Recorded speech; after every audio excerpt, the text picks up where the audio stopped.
So here's a set of colors you don't see every day in my shop.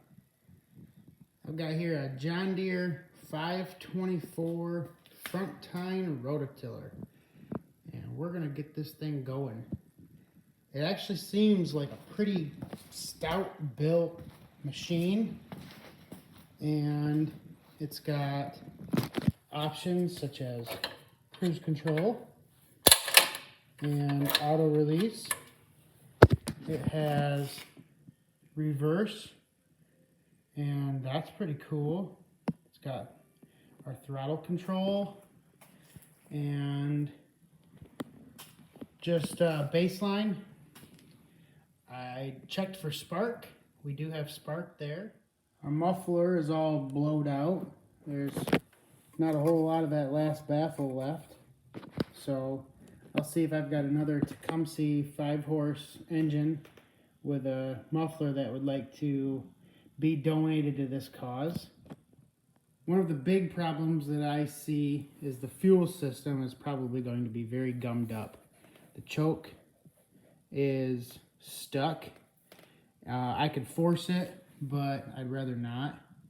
So one of the first steps I'm going to do, other than looking for a muffler, is take this fuel system apart, probably see if I have enough hose that can fit through this hole in the front shroud, replace this hose, flush the tank, and clean that carb very well. I've got some Berryman's carb dip that I'll probably soak this carb in for a little while and see if I can get it all cleaned up.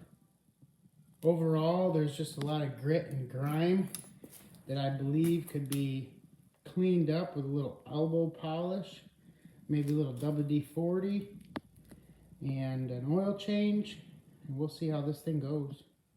There's no fuel shut off, and there's just a little bit of fuel in the tank.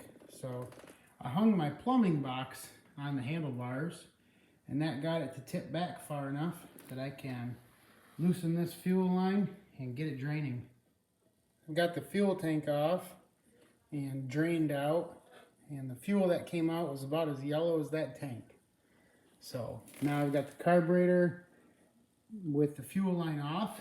I will make note of where all the linkages are for the throttle and disconnect the carburetor, clean out that bowl, and work on that Berryman's carb dip. I also noticed there's quite a bit of debris. We got some debris on the track, and it's below or behind that shroud. So I'm gonna pull that whole shroud, pull the recoil, and get that all cleaned out. Well, there, I was not kidding about the color of that fuel. It's almost John Deere yellow. So I've got the bowl off. There's not a lot of any evidence of ethanol fuel, just a lot of varnish. And the float is actually working. The needle and seat for the float is in there working. And everything's just super stuck. So my guess is there's enough varnish buildup that the jet is not flowing well. So everything's gonna get cleaned and soaked well until everything flows perfectly. I'm not so sure what the shelf life of this stuff is, but I don't think those cans are designed to take a hit from a high-low. So I got a new gallon paint can at the hardware store a little while back, and I've been waiting for a reason to swap this over.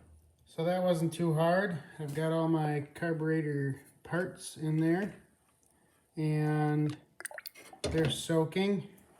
I do have to drop that in still. And it's 9:23 p.m. So I don't believe you're supposed to run anything more than 2 hours. So I'm gonna just do some other cleaning up on this tiller and let that stuff soak. Now, aren't we glad we didn't just run with this? It's crazy where mice can get to and how in depth they can build their nests. Ugh. So now the whole carburetor is working freely, the throttle is working, and I'm going to give it a little shot of juice and see what happens.